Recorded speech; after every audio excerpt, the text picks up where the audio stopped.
Alright, post-league wrap-up. Well, I was not expecting that trophy number 4 would come the first time I've recorded in a while. But hey, I'll take it. I just happened to get a trophy when recording, and basically the first time in like several weeks. So yeah, yeah. So like some thoughts. I'm not necessarily sure Castle Vantress necessarily. I don't think I scryed even once. But then again, it also never came into play tap and screwed me over. I'm not necessarily sure I would have ever attacked with Fairy Conclave if this was Fairy Conclave. I think not being a pain land helped me not take damage from it several times. I mean, this is still conceptually a pretty decent card because it has it gives you a very strong late game while asking for very little downside early in the game. Anyway, we'll see.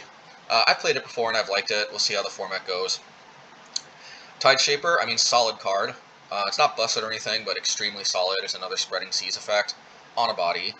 Has some pros and cons versus Spreading Seas, but I'll get to that in a second. But I do think I'm going to try the 8 Seas variant, but let's go over this card first. Yeah, I mean, of course, the regular Merfolk suite. You know what? I mean, I thought about maybe playing Master of Waves instead of Merfolk Trickster. Merfolk Trickster has just really proved its mettle. It just really has. It's just being instant speed, being able to shut down stuff. I don't know. I mean, like right there, even against Burn at the last minute, just that line of being able to bounce my Trickster, replay the Trickster. It's just good stuff. Yeah, I mean, and Repeal, I think at least this needs to be on the sideboard. Just an incredibly versatile, incredibly multi-purpose card. Just very, very underrated, very extremely underrated card in Merfolk. I mean, look, guys. You see my videos. It's not impossible to replicate the kind of play patterns where I'm getting success with Repeal. I get that this seems like a really kind of funky card, but I mean, I don't know. I mean, I like it because it's both. It fills multiple purposes. It's a removal spell when you need a removal spell. It's a protection spell when you need to protect a key creature like a lord. Or just or it's just a card advantage spell. Just just either saving anything really, or bouncing a Silvergill. That's a little risky though because they can play a lightning bolt or something and put you down on cards. Or Spreading Seas. If you're playing Spreading Seas, you can guarantee to get card advantage. It's a little slow, clunky card advantage, but still, this is a card advantage engine. This is a removal spell and it's a protection spell all in one. I mean, it's quite a modal, useful card. Anyway. But let's get to what we're all here really for. Svyelun of Sea and Sky. Needless to say, this card was excellent, extremely excellent. It's weird because I did play this around in Yuri on Merfolk for a little bit, and it was really good there, and it synergized very well with Master of Waves. But I do think that just being a little clunkier with 80 cards in our deck, and not necessarily seeing Aether Vial as frequently, and not necessarily having access to our sideboard cards as reliably, I think that ultimately did doom us. I mean, needless to say, we were outranging. I mean, we were like out mid-ranging mid-range decks. But like even then, sometimes like you just can't beat a Kroxa, and then if you don't see your sideboard relics, because you have 80 cards in your deck, even that can be a problem sometimes. So but I mean, needless to say, like Yurion is a barrel of fun, and we did go 3-2 that league. I didn't record it, but that was a fun league. Just trying Svyelun out in that build. And I did try the Dockhand out in a Lurrus shell previously without Svyelun, because Svyelun actually was even harder to find than Ragavan, believe it or not. I mean, this is hard to believe, but I just could not find this. I guess every single Merfolk player all around the world was trying to buy these at the same time. Anyway, card's busted. I mean, maybe busted is not the right word. Like I think this is a fair card. I mean, like it's. I mean, who is more busted, this or Tarmogoyf? Like obviously Tarmogoyf, but I don't know. I mean, this card is good. Card is solid. If I get to untap with it, I feel like I'm pretty decently favored. Yeah. Okay. So anyway, let's get to the sideboard. Obviously, Counterspell is 90% of the time just an upgrade to Deprive. The only time when it's not is if it's on our turn, and they try to play like Cryptic Command or something on our being a combat phase, and then we didn't make our land drop yet, because we could deprive and then replay the land for the turn. But like other than corner cases like that, or if they Spreading Seas like our Mutavault, we can return the Mutavault and shake off the Spreading Seas. But I mean, other than those corner cases, Counterspell basically is better because you don't have to like go down a land drop. So obviously we're taking the upgrade here, and it pains me because Deprive was my baby, but you know, Counterspell is better. And there are definitely going to be metagames though where having access to 2 to 3 or maybe even 4 Deprives in addition to Counterspells will be solid. I mean, like if Amulet Titan just completely goes nuts. Some Amulet though plays freaking Cavern of Souls, but I don't know. If like Titan Shift or I don't know, if certain types of big mana strategies that rely on like a single payoff resolving, you know, become really big, I can see playing 4 of these and anywhere from 2 to 4 Deprives in the sideboard. So obviously in my particular builds, whether it's 2 or whether it's 3 kind of depends on whether or not I'm playing a companion, right? I mean, you know what I mean? So here's the deal though. I mean, Chalice was great. Obviously it won us the game against Burn, no doubt about it. Both games, I think, with both matches. Relic, can't leave home without these. Threads did nothing the entire match, the entire league, and this is what I think I'm going to do, folks.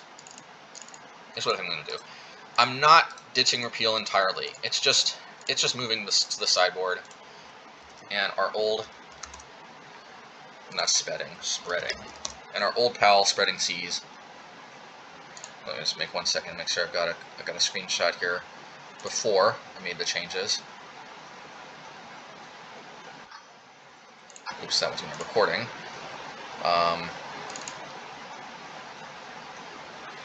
Okay, so I got a screenshot of my Luris build.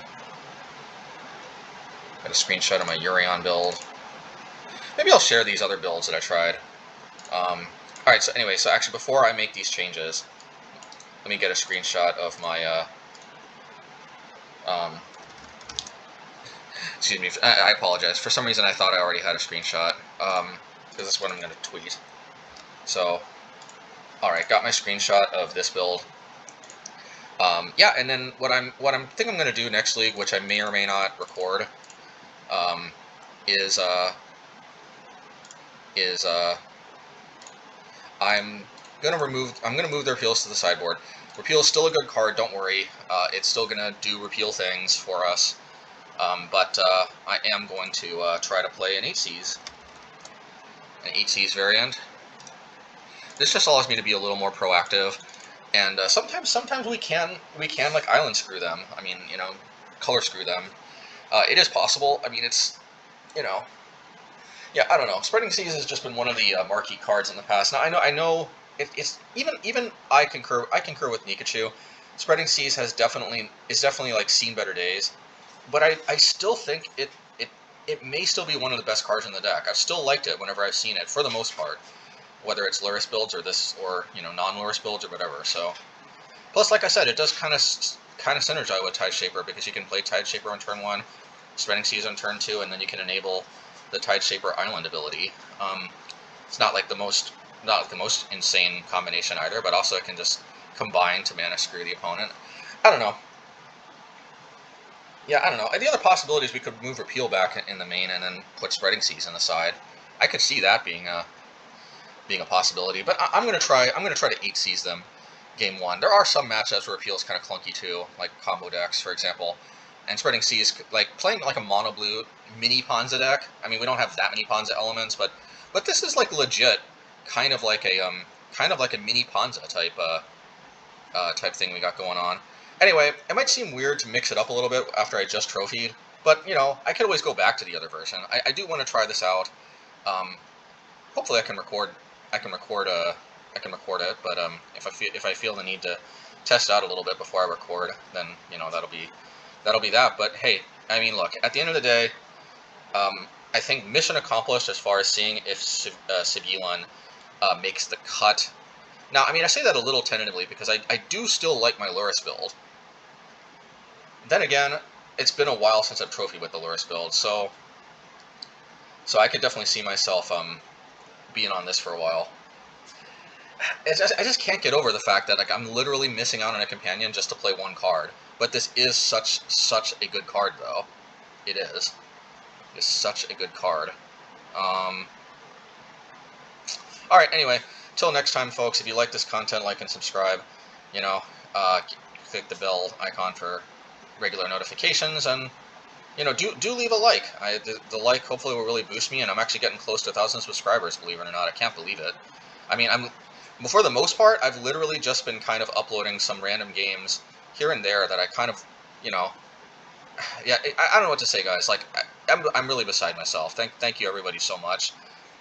I mean, like, it does. I honestly, even right now, don't really like feel like a YouTuber in a way, because this all just started just because people wanted me to post videos, and like, I don't really, I haven't really gone that much out of my way to necessarily do much besides just record and comment over some of the games that I was probably going to play anyway. That being said, I could definitely see myself trying to grow the channel more. I never in my wildest imagination could have imagined that I'd get 1,000 subscribers on any YouTube channel. Anyway, I really appreciate it, guys, and if you would like to see more content, please, please, yeah, like and subscribe and leave a comment, and and then eventually we'll see what happens. All right, anyway, take care. Bye.